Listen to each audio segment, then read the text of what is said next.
नमस्कार दोस्तों, ये सच है कि ईरान और इजराइल आज एक दूसरे पर मिसाइल दाग रहे हैं, लेकिन आप सुनकर आश्चर्यचकित रह जाएंगे कि एक दौर ऐसा भी था जब ईरान और इजराइल दोस्त हुआ करते थे।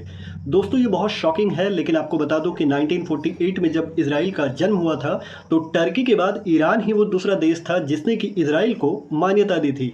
1990s में ऐसा कुछ हुआ कि ईरान और इजराइल के संबंध आपस में खराब होने लगे, लेकिन इससे पहले ही 1979 में अयातुल्ला अली खामेनेई, जो इस वक्त ईरान के सर्वोच्च नेता हैं, उनकी क्रांति ने ईरान में राजवंश को उखाड़कर इस्लामी गणतंत्र स्थापित किया।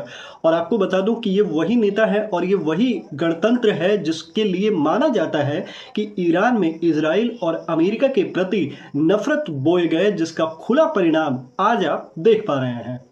हालांकि 1980 टू 1988 आपको याद होगा, जब इराक में सद्दाम हुसैन का शासन हुआ करता था, तब ईरान और इराक की लड़ाई में इजराइल ने ऐसा सोचते हुए कि जो इस्लामिक गणतंत्र के कारण उन दोनों के संबंध खराब हुए हैं वो सुधरेंगे और इजरायली हथियार को एक बड़ा बाजार मिलेगा, इस बाबत इजराइल ने इस युद्ध में ईरान की काफ़ी मदद की थी। और ये किसी से नहीं छुपा है कि इस मदद ने ईरान का कितना सहयोग किया था। लेकिन बावजूद इसके कोई अच्छा पॉजिटिव प्रभाव नहीं दिखा, यानी ईरान और इजराइल के संबंध पहले जैसे अच्छे नहीं हुए।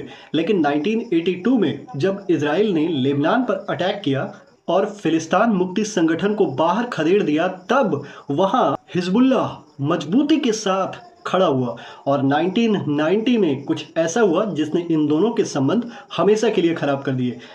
दोस्तों, ईरान ने 1990 के दशक से ही अपने परमाणु हथियार कार्यक्रम को शुरू किया और यहीं से इन दोनों के संबंध हमेशा के लिए बिगड़ने लगे।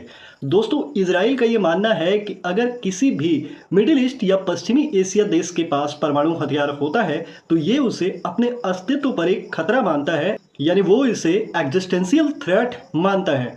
जबकि ईरान तो हमेशा से ये कहता आया है कि यह उसका सिविल न्यूक्लियर प्रोग्राम है। दोस्तों, आपको बता दूं कि बड़े पैमाने पर इजराइल इसलिए ईरान पर हमले कर रहा है कि एक्सपर्ट्स बताते हैं कि इजराइल ये नहीं चाहता कि किसी भी कीमत पर ईरान अमेरिका परमाणु वार्ता आगे बढ़े। जबकि चौंकाने वाली बात यह है कि डोनाल्ड ट्रंप इसके पक्षधर हैं। कई एक्सपर्ट्स तो यहाँ तक कह रहे हैं कि ऐसा ना हो कि इजराइल का ये दाव उल्टा पड़ जाए, क्योंकि अगर ये दाव उल्टा पड़ा तो पश्चिमी एशिया के देशों में परमाणु हथियार को लेकर एक होड़ सी लग जाएगी। यू मस्ट नो कि ग्लोबल फायर पावर इंडेक्स 2025 में 145 देशों में अगर सैन्य ताकतों की बात की जाए तो इजराइल 15वें स्थान पर और ईरान 16वें स्थान पर आता है। अब ईरान और इजराइल का ये संघर्ष किस निष्कर्ष तक पहुंचता है, ये तो वक्त ही बताएगा। ऐसी कई अन्य और तमाम कॉम्पिटिटिव एग्जाम्स की तैयारी के लिए सिन्हा क्लासेस के साथ लगातार जुड़े रहने के लिए आप सभी का दिल से आभार। शिव शूं, जय हिंद।